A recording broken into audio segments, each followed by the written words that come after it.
If you haven't noticed by now, I like to draw smaller portraits, mostly because it makes me feel more accomplished and more satisfied when I complete a portrait within a reasonable amount of time.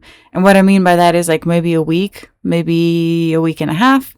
But if I'm sitting on a portrait for like over a month because it's a bigger portrait, I lose motivation more and more each day. So I like drawing small, and I also recommend to beginners to draw small as well, because I think that there's something about drawing small and having those completed portraits within a reasonable amount of time that makes you feel more accomplished, and you can also see your progress per portrait too. So if you were to draw like a huge portrait and start out with that, you're going to lose motivation for one, especially if you're a beginner.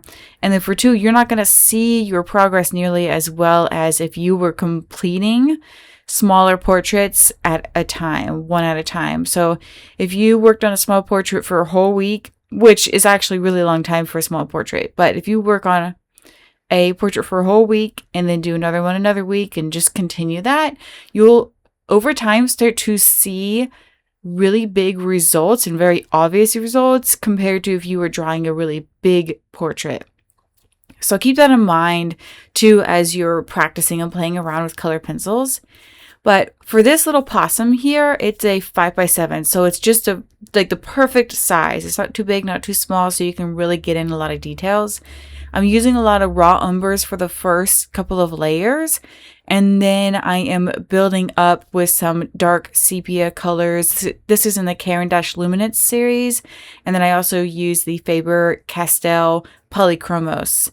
Now, you can see with the eyes, they're very pointed, but this is a baby possum too, so they're really big. With babies, you want to make a point of bigger eyes because they naturally have bigger eyes, and as they get bigger, it just becomes more normal looking.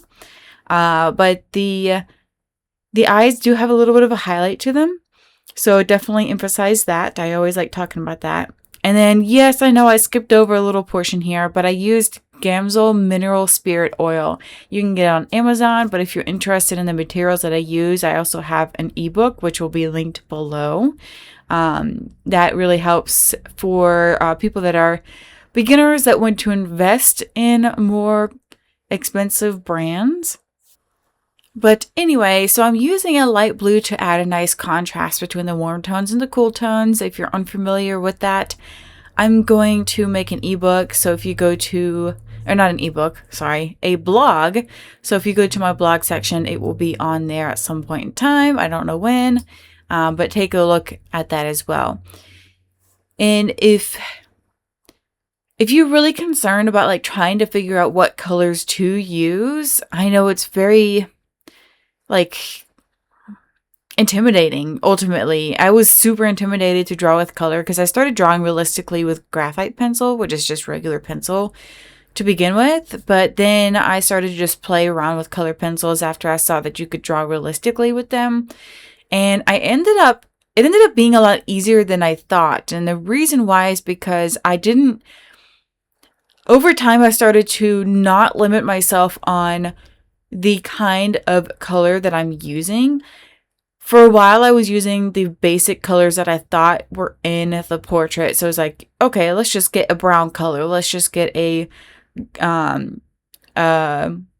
pink or a black color and just work on those like 5 basic colors. But then as I started to gain more confidence in drawing realistically and understanding the techniques and how to build up layers with color pencils, then that allowed me to relax a little bit more and have a like creative freedom to play around with different colors. So, and then I started to add a little bit of some purples and some greens and blues, and wow, did that make a huge difference in not only my confidence with color theory, but also my ability to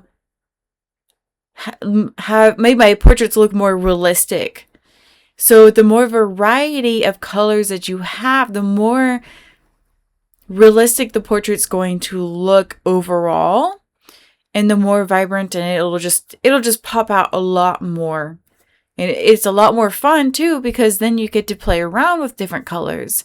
So when you are playing around with colors, just try to keep it where don't limit yourself to 5, go 5 and above, and play around with different varieties. So let's say use different colored browns or different colored purples, lighter, darker purples. Definitely play around with some green colors, which is more the Raw Umber series in the Caran d'Ache Luminance. But those colors, especially the green, actually makes the portrait look like you're seeing that animal right there in person instead of just coming from a picture or just a little animated drawing itself. Because when you're drawing just an animation, they tend to have very basic colors incorporated in them. But if you're trying to draw more complex, more realistic, more 3D looking, playing around with those colors is probably the biggest, most important feature to work with. So do what you can. Buy like a big set of variation of different colors, or go to your local art store and just pick up all sorts of different random colors and just have at it. Have fun. Like you can see here, I just used kind of a mossy green color, and I didn't apply too much of it, but it definitely helped create a more vibrant little possum here. And it still didn't take away from the realism of the possum itself. And all the tools that I am using, so I just used a slice tool right there to create some whiskers. All those tools are also listed in the ebook, so you can check that out too. But pretty much everything that you see here, you can buy on Amazon. You can also buy them if you've got a local art store, not something like Hobby Lobby or Michael's, but an actual local art store itself. So I like to get a lot of them from this store called Jerry's Artorama. And they have them all throughout the country. I just don't know where exactly. So for the hands and feet and the mouth and ears, I use this very vibrant pink color. Yes, you can use very vibrant colors. If you're heavier handed, just when you're using vibrant colors, just be mindful of that and don't draw too heavy just yet. But if you're more light-handed, then you can use a little bit more pressure. So for me, I'm a little bit more light-handed, so I have to be mindful of that and just apply a little bit more pressure as I'm going. But I think because I've been doing this for years, I used to be more heavy-handed, and now I've become more light-handed. And I mix it up here and there, but I have learned that if I'm more light-handed and then I use the mineral spirit oil, then my hand isn't going to cramp up nearly as much. I've actually developed a little bit of carpal tunnel from drawing too heavily over the years. So you definitely don't want to end up in that situation where you're really pushing into that paper like it's you're really angry that it's just not working, and you're getting in there and it's just so I've done that a lot, and that is the worst thing that you could really do for your hands and for your portrait. So definitely draw light pressure with lighter pencils first, and then start to use heavier pressure with darker pencils as you're building up the details. And the details don't really come in until closer towards the end. You can see that here, that I'm actually just drawing a little bit more of like the direction of the fur and working on where's the shadows, where is the highlights coming in from, where's the direction of the sun actually coming in, and focusing on that and leaving room for those highlights. Because it's a little bit different than if you were using paints. You can do lighter colors or white paint on top of the paint itself, and it doesn't affect it as long as it's dry. But it's not the same with colored pencils. So you definitely want to leave room for the highlights and focus on the getting that shading down, and then going over with a lighter color pencil to burnish in that area. And if you're wondering what burnishing is, I talk about it in every single video, but it's just pretty much creating a waxy coating over the top of all those layers. Now, the back legs, which look like little hands, it's really cute. The back legs is definitely really difficult to draw, but just think about the depth of it. So you can see that the palms are more inwards, so they're going to be a little bit darker. And then underneath each little finger, the pink is a little bit more darker than on top, because that's where the lighting is coming in from. And you want to try to sharpen up the edges around it. So I'm using a black color pencil to do so after applying several layers around it. So it's okay if like your first couple of layers, it looks like crap and you've just, it doesn't look like there's anything in focus and it's just very blurry and abstract. But I promise you, if you just keep going and building up those layers, you're going to like the results a whole lot better, because it's going to look more realistic once you've gotten that nice waxy coating applied after many, many layers. And then the other thing that I recommend is if you're going to use that mineral spirit oil, don't do it after you've applied all your layers. Do it in between the detail, in between the abstract colors, like the base colors and the top details.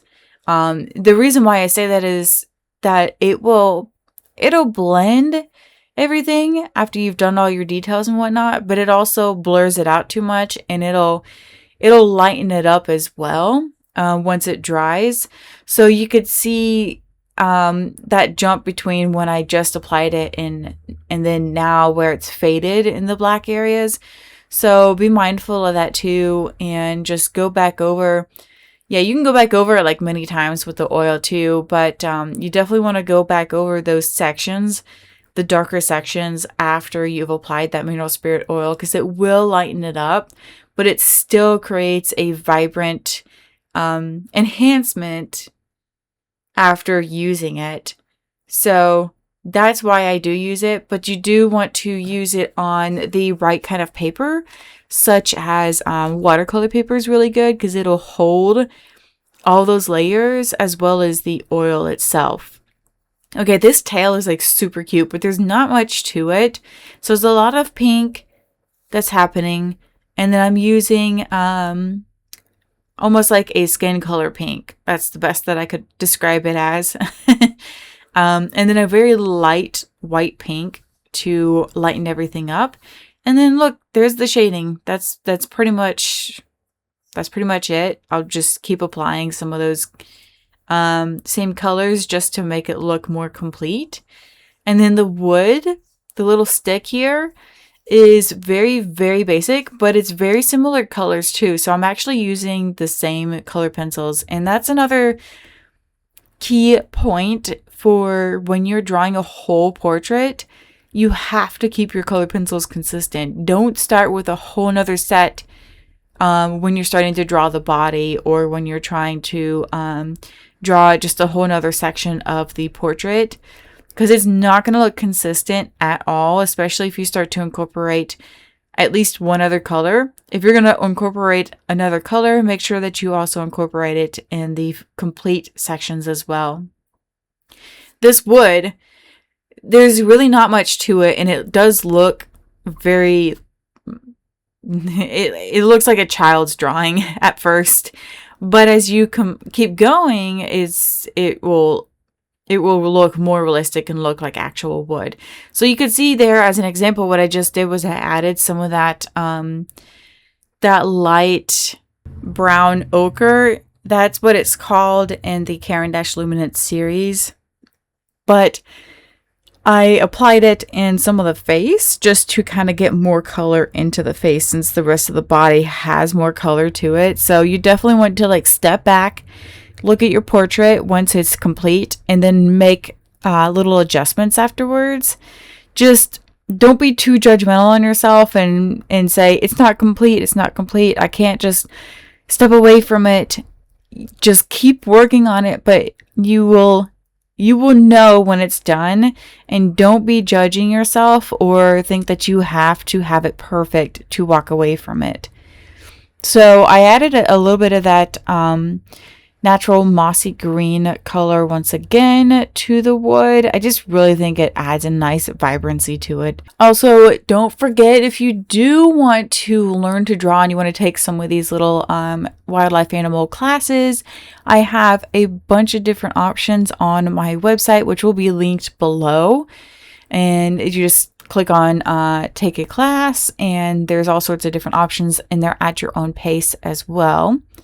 And then I also have a newsletter that I send out each week on really good, helpful tips and tricks for using color pencils, and also the tools that I use for them. So if you want to subscribe to my newsletter, you can do that as well. That's linked below. But if you want to get more in depth and you want to take a program, I do have an 8-week program. It's also at your own pace, so you don't have to do it all in the 8 weeks. But it is learn to draw your own pet and or wildlife. So it's specific on different colored fur, different textured fur, as well as different animal features. So that'll be linked below as well. But now you can really see that this wood is turning out really, really, really nice. So now you can use the black color pencil and just get in some of those details. And hey, put in the comments below, is this actually helping you? Like, are my videos actually helping you understand the concept of color pencils? Because I don't get a lot of feedback, and I'm really curious if this is. And if it's not, let me know what I need to talk more about, because I want to help other aspiring students or just other aspiring people that want to learn to draw and have never drawn before, because I do believe that anybody can do this as long as you have the patience and devotion to it. And I mean, I'll tell you, like, straight up, I'm not very much of a patient person, so this is something that I ended up training myself to become more patient, and I think it's actually helped me become more patient in other aspects in life too. But here it is. This is it. I hope that you've liked this video. Please don't forget to like and subscribe, and tell me in the comments below what you think and if you have any questions.